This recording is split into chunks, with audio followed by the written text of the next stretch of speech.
أنا عايزك تسمع كلامي. أول ما تتظلم في حياتك افرح، لأن الظلم ده هتبقى نتيجته جبر كبير قوي. أول ما الأبواب تقفل قدامك ويقولوا لك ما تعديش، الباب ده مش بتاعك، اعرف إن هيتعمل لك باب لوحدك. أول ما تحس إنها ضاقت ومقفولة وكل الناس ضدك، افرح، لأن ساعتها ربنا هيبقى معاك.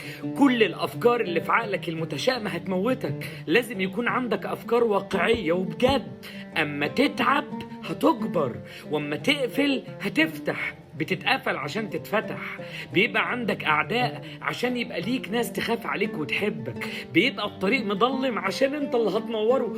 أقسم بالله كل الأبواب المقفولة هي علامة الجبر، علامة الرزق، علامة الستر. مقفولة مضلمة الناس ضدك، افرح واسمع كلامي، والجبر جاي، وفي مليار قصة